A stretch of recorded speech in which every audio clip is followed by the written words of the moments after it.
कार्यक्रम में उपस्थित आप सभी महानुभावों को मैं धर्मचक्र प्रवर्तन दिवस की हार्दिक शुभकामनाएं देता हूं। आज आषाढ़ पूर्णिमा का पवित्र दिन है। लगभग 2500 वर्ष पूर्व आज ही के दिन भगवान बुद्ध ने सारनाथ की पवित्र भूमि पर अपने प्रथम 5 शिष्यों को पहला प्रवचन दिया था। उसे ही धर्मचक्र प्रवर्तन सूत्र के नाम से जाना जाता है। आषाढ़ पूर्णिमा का यह दिन इसलिए भी अत्यंत पवित्र है क्योंकि परंपरा अनुसार इसी दिन भगवान गौतम बुद्ध ने अपनी माता महामाया के गर्भ में प्रवेश किया था तथा ठीक 10 महीने बाद वैशाख पूर्णिमा के दिन उनका जन्म हुआ था। भगवान बुद्ध ने अपने प्रथम उपदेश के माध्यम से मध्यम मार्ग को धम्म के बीज रूप में आरोपित किया।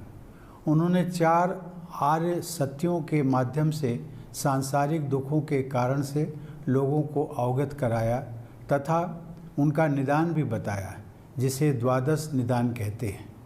इस प्रकार भगवान बुद्ध ने एक कुशल वैद्य की तरह न केवल मनुष्य के सार्वभौमिक रोगों की पहचान की, अपितु उन्होंने तृष्णा को दुख का प्रमुख कारण बताया। भगवान बुद्ध ने यह भी स्पष्ट किया कि दुखों के अंत का एकमात्र उपाय है तृष्णाओं की समाप्ति। उनके अनुसार अष्टांगिक मार्ग पर चलकर मनुष्य दुख से छुटकारा पा सकता है। देवियों और सज्जनों, बौद्ध धर्म भारत की महानतम आध्यात्मिक परंपराओं में से एक रहा है। भगवान बुद्ध के जीवन और शिक्षाओं से जुड़े कई पवित्र स्थल भारत में स्थित हैं। उन अनेक स्थानों में 4 प्रमुख स्थान हैं। पहला बोध गया, जहाँ उन्होंने आत्मज्ञान प्राप्त किया। दूसरा सारनाथ, जहाँ उन्होंने अपना पहला उपदेश दिया। तीसरा श्रावस्ती, जहाँ उन्होंने सबसे अधिक चातुर्मास किए व प्रवचन दिए। और चौथा कुशीनगर, जहाँ उनका महापरिनिर्वाण हुआ। भगवान बुद्ध के महापरिनिर्वाण के पश्चात उनकी शिक्षाओं से जुड़े अनेक मठ, तीर्थस्थल, विश्वविद्यालय आदि स्थापित किए गए, जो ज्ञान और प्रसिद्धि के केंद्र रहे हैं।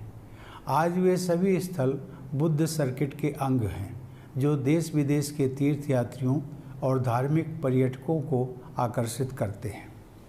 सौभाग्य से बिहार के राज्यपाल और भारत के राष्ट्रपति के रूप में मुझे भगवान बुद्ध से जुड़े अनेक समारोहों में भाग लेने का अवसर प्राप्त होता रहा। वर्ष 2018 में मुझे अंतर्राष्ट्रीय बौद्ध सम्मेलन के उद्घाटन का अवसर प्राप्त हुआ था। वर्ष 2019 में राजगीर में स्थित विश्व शांति स्तूप की स्वर्ण जयंती समारोह में भी मैं शामिल हुआ था। देवियों और सज्जनों, भारत में विद्यमान विश्व के प्राचीनतम गणराज्यों में लोगों को शिक्षा देने वाले भगवान बुद्ध की स्मृति में निर्मित सांची स्तूप की बनावट राष्ट्रपति भवन की पहचान है, क्योंकि राष्ट्रपति भवन के गुंबद की बनावट सांची स्तूप पर ही आधारित है। आधुनिक युग में भी राष्ट्रपति भवन विश्व के सबसे बड़े लोकतंत्र भारत का सबसे महत्वपूर्ण भवन है। जिस पीपल के पेड़ के नीचे समाधिस्थ होकर सिद्धार्थ गौतम ने बुद्धत्व प्राप्त किया था, उसका एक छोटा सा पौधा मंगवाकर नवंबर 2017 में राष्ट्रपति भवन के एक बगीचे में मैंने लगाया। आज वह पौधा लगभग 7.5 फुट ऊंचा हो गया है। उसके बाद सन 2021 में मैंने राष्ट्रपति भवन परिसर के एक उद्यान में उसी पीपल का एक और पौधा लगाया। ये पौधे भगवान बुद्ध की विरासत के साथ जीवंत संबंध के रूप में राष्ट्रपति भवन में विद्यमान रहेंगे। राष्ट्रपति भवन के सबसे प्रमुख कक्ष अर्थात दरबार हाल में राष्ट्रपति की कुर्सी के पीछे भगवान बुद्ध की लगभग 1500 साल पुरानी एक मूर्ति रखी गई है। यह मूर्ति गुप्त काल के दौरान प्रचलित भारतीय यूनानी मूर्ति कला का सुंदर उदाहरण है। भगवान बुद्ध के सिर के चारों ओर निर्मित प्रभामंडल, उनके मुखमंडल की शांति, आँखों में करुणा और हाथ की अभय मुद्रा का सुखद प्रभाव सभी देखने वालों पर पड़ता है। इस प्रकार भौतिक शक्ति तथा सांसारिक वैभव का प्रदर्शन करने के उद्देश्य से निर्मित भवन में अहिंसा, करुणा और शांति का आध्यात्मिक अनुभव होता है। देवियों और सज्जनों, हमारे लोकतंत्र पर बौद्ध आदर्शों और प्रतीकों का गहरा प्रभाव रहा है। हमारा राष्ट्रीय प्रतीक चिन्ह सारनाथ के अशोक स्तंभ से लिया गया है, जिसमें धर्म चक्र भी उत्कीर्ण है। लोकसभा के अध्यक्ष की कुर्सी के पीछे धर्म चक्र प्रवर्तनाय सूत्र अंकित है।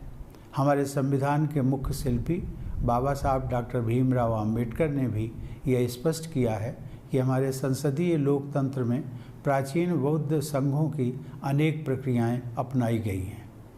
हमारे राष्ट्रपिता महात्मा गांधी भी महाकारुणिक बुद्ध के सार्वभौमिक प्रेम और करुणा के आदर्शों का पालन किया करते थे। भगवान बुद्ध की शिक्षाएं गांधी जी के जीवन और आदर्शों में भी प्रतिबिंबित होती हैं।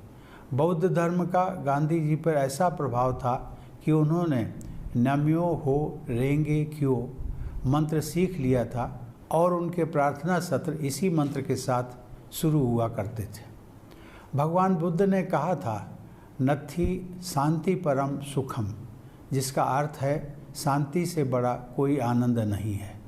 भगवान बुद्ध के उपदेशों में आंतरिक शांति पर जोर दिया गया है। शांति और विकास एक दूसरे को सुदृढ़ बनाते हैं। आषाढ़ पूर्णिमा के पवित्र दिन इन शिक्षाओं को स्मरण करने का उद्देश्य यही है कि सभी लोग भगवान बुद्ध के उपदेशों के सम्यक अर्थों को अपने चरित्र तथा मन में डालें तथा विश्व की समस्त बुराइयों और असमानताओं को दूर कर शांति एवं करुणा से युक्त एक संवेदनशील विश्व का निर्माण करें। आइए आज धर्मचक्र प्रवर्तन दिवस के पावन अवसर पर हम सब भगवान बुद्ध के धम्म को अपने जीवन में अपनाने का संकल्प लें। धन्यवाद। जय हिंद।